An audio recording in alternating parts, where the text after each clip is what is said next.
Picture your capital S self in the driver's seat, your intuitive intelligence guiding your decisions and choices.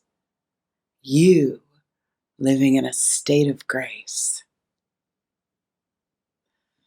This state of grace to me feels like really sweet and satisfying exhale. You know, the kind where you just feel your body just soften and get a little more juicy. Where there isn't a bit of worry and stress holding you tight.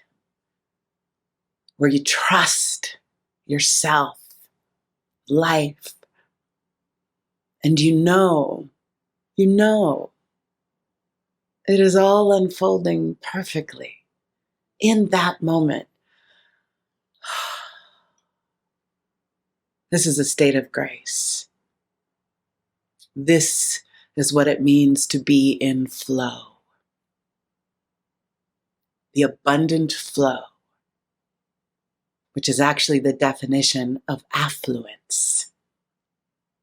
This thing that I think you and I often find ourselves seeking and longing for and working for, right? Except the meaning we've given affluence is usually built by toxic capitalism and includes shiny things and bigger houses and bank accounts and yada, yada, yada. But a state of grace, your highest self, greatest holy self in the driver's seat, living from the intelligence that is inherent in the divine wisdom in you as you. This is affluence.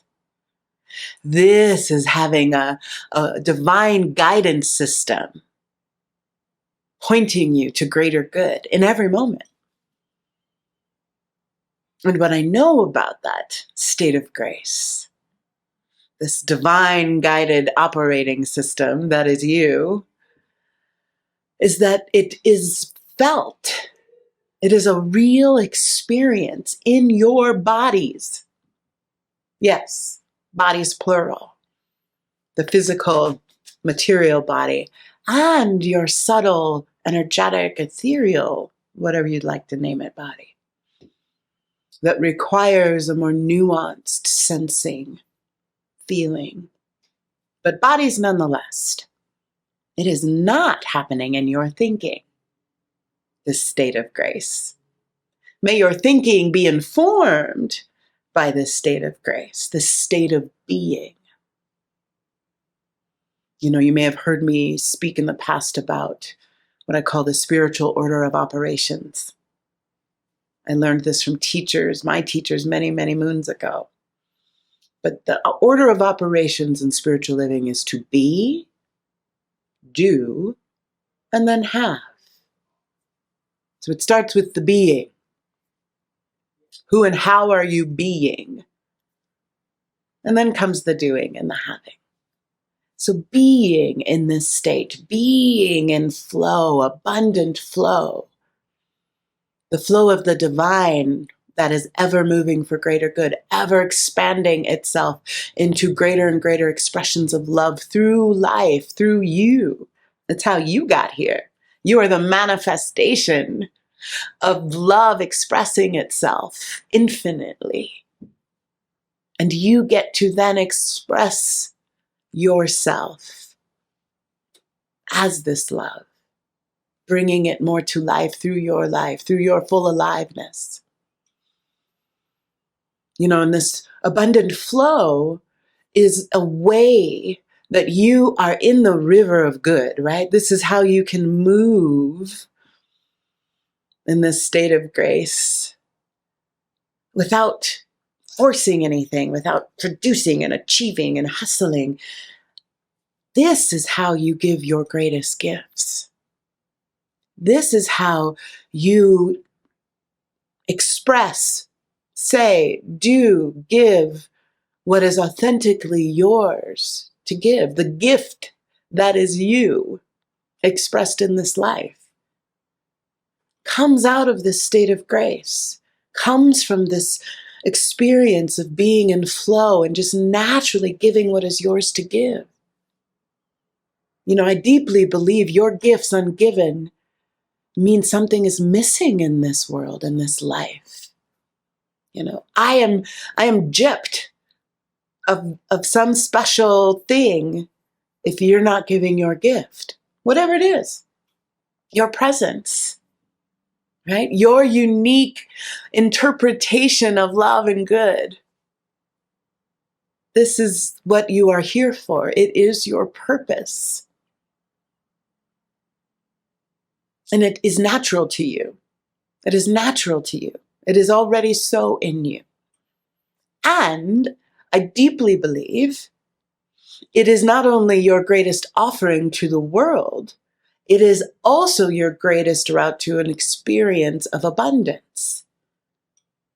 Your gifts given in the world, returning to you what is yours to receive in the world. It is the natural flow of life, the abundant flow of life, called affluence. This is how you get to have it, is to first be it. Be in the flow. Be your natural, authentic, whole, beautiful, glorious self. That's the order of operations. I want to share with you from Rick Rubin, who wrote a brilliant book called The Creative Act. And I would offer it is a spiritual how-to, how to manifest life, how to create in the flow of spiritual inspiration. So check it out. But I want to share this with you. Rick Rubin tells us, practicing a way of being that allows you to see the world through uncorrupted, innocent eyes can free you to act in concert with the universe's timetable. Practicing a way of being that allows you to see with uncorrupted eyes. This is another way to define a state of grace. Seeing with uncorrupted eyes. And the state of grace allows you to act in concert with the divine, in concert with the universal flow of abundance. In this way of co-creating greater love, greater abundance, greater good. But it's the uncorrupted eyes, right? I spoke last week about untangling, the practice of untangling misbelief, false narrative, crappy perspective, worldview. That's what I mean. This is how you get to see with uncorrupted eyes. You got to do the untangling. But you can also move into a state of being, a state of grace that is naturally uncorrupted. That is your true nature. That is your wholeness. And it is always available to you. So learning how to access that state, learning how to be, practicing accessing that state, right? Practicing, exhaling into a state of grace. Getting into intimate relationship with your capital S self. So that self can be in the driver's seat. Practicing, accessing the state that is available to you, that is your intuitive intelligence. Learning how to sense that, where it's happening in your bodies, how to feel it, how to taste it, how to hear it, how to see it, how to touch it, so that an even more subtle sense becomes available to you, right? That energetic, etheric sensation, connection to the state of grace, to the divine intelligence that is in you. Ernest Holmes teaches that there is one mind, There's one intelligence. And your mind and my mind is inside that one mind, which means you and I have access to this greater intelligence. We could call it intuition, call it whatever you want to call it, but that there's this wisdom you have access to through the subtler realm, through a subtler sensation, maybe. And so practicing an uncorrupted view, an uncorrupted thinking, practicing accessing what I'm calling the state of grace, the flow of abundance, affluence.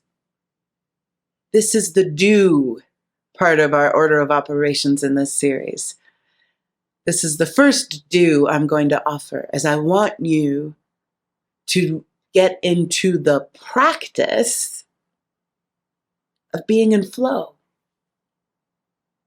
to feel in your bodies what it means to be in flow for you.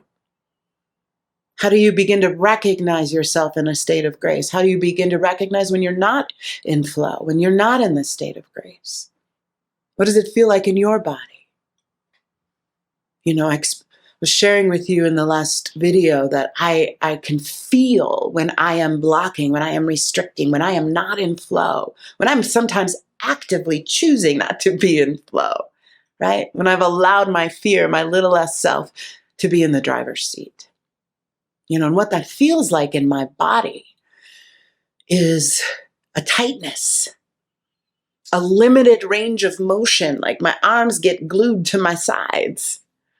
I can sometimes even feel like a pressure on my head, you know, like the beginning of a sinus headache, but in my brain and literally in my skull. This feeling, these sensations are flags for me to pay attention to. It's information for me to, when I feel this way, I know that I am motivated by fear. So that decisions and choices I make are likely to be made from a place of fear, motivated by fear. Not ideal if I'm trying to create a life of abundance, if I'm trying to reveal more of my own abundant design, if I am trying to access a state of grace and live in the flow that is inherently available to me, that is built into the design of life itself by the divine. So what does fear, what is being out of alignment, not being in flow feel like in your body? Do you know how to sense that? And let me tell you what state of grace feels like in my body. You know, I shared it's a sweet exhale, but I can tell you it feels soft but mighty. It feels wavy and not rigid. It feels like inspiration, and I feel like I am grounded in infinite possibility and capacity to meet whatever is mine to meet. It tastes juicy and delicious. It sounds brilliant and harmonious. This is how I know I am in a state of grace. This is a place I want to be motivated from. This place of infinite possibility, of wonder and curiosity that is delightful and not scary. I don't know what might come of this inspiration, what may come from this idea, from this impulse towards love. But I'm excited at the possibility. I'm curious about what may unfold, and I trust it. I might feel nervous with anticipation, but I'm anticipating good. It's a good kind of nervous. It's exciting. This is a state of flow. That's what it feels like. I can recognize that in my own bodies. How might you begin to recognize a state of flow in your bodies? This is the practice that I am inviting you to do, is to learn what it feels like to begin to discern inflow, not inflow, more subtly and more subtly and more subtly. Because this is also the way that you get the inspiration to the right actions, right? To the right doing, is because you know where you're being motivated. What's motivating you? Is it a state of grace motivating you? Is it love motivating you? Is it greater good motivating you? Is it divine inspiration motivating you? Or is it fear and limitation, scarcity? Before you get to the having, you want to be in aligned doing. And your aligned doing is going to be unique to you. Discerning your aligned doing, being inspired, right? Receiving divine inspiration is going to be unique to you. So the doing in this abundant design and the journey toward your greater good begins with you discerning your motivation, discerning who's in the driver's seat, little s self, capital S self. And I know for me, it requires me to move at a pace that I can discern, to create the conditions in my life so that I can pause as needed to go, what's happening in my body? I am feeling crunchy, tight. Let me take a minute. This is part of designing your life to be in flow. It's also part of the untangling, right?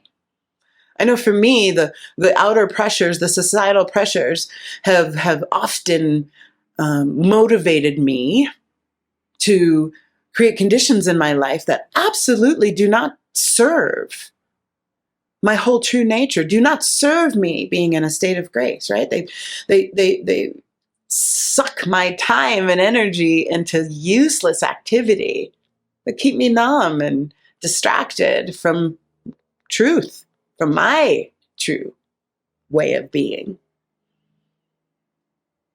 Again, this is a little bit what I talked about last week. So this is what might look a little messy, right? You may have to start saying no to some things on your calendar. You may have to start saying no to some habits that you have never questioned maybe, so that you can move at a pace of mindfulness, as I like to say. Move at a pace of grace. So you have the slowness that allows you to feel your motivation, that allows you to feel more subtly, more quietly, to hear the whispers, the divine, intelligent whisper in your being. To be able to see in your divine mind that next great thing. To be able to discern, here's the next right action. It does require slowing down. It requires, disengaging and divesting from some cultural norms that do not serve your greater good, no matter how much you've been told they will. Get in your body. Take the time to get in your body and feel. Take the time to get quiet enough and still enough, as Rev Angel Kyoto Williams offers in her teachings. Quiet enough to listen and still enough to feel. This is part of your abundant design. This practice, these conditions that help you cultivate your state of grace. Cultivate your faith in the abundant design, in the truth, the greater reality of abundant flow that is affluence that is available to you right now. So I want to share with you a little practice you can do this week that may help you get in the habit of grace, get in the habit of flow.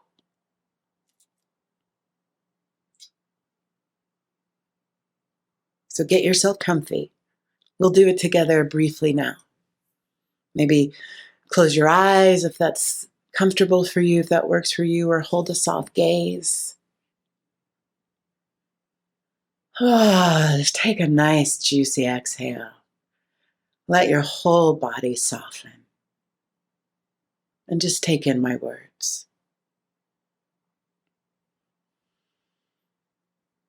Visualize yourself immersed in a gentle river, flowing abundantly, flowing gracefully through life. Feel this current of love carrying you effortlessly towards your heart's desires. With each breath, affirm, I am in the flow of divine life. Allow yourself to feel a sense of ease and expansiveness. Allow yourself to feel what it feels like to be in harmony with the universe's abundant rhythm. I am in the flow of divine life. Spend a few minutes in meditation daily with this affirmation, with yourself flowing in this divinely inspired river that holds you up with ease, moves you with ease. I want you to get into this daily meditation so that you can begin to get into a habit of feeling what it feels like in your body to be in flow. And what I know, as you experience greater and greater flow, you naturally give your gifts, receive the gift of aliveness, bringing the world that we want to be experiencing into form. So that is my prayer. May you be so filled in divine flow that your gorgeous overflow brings the new world into being. So it is.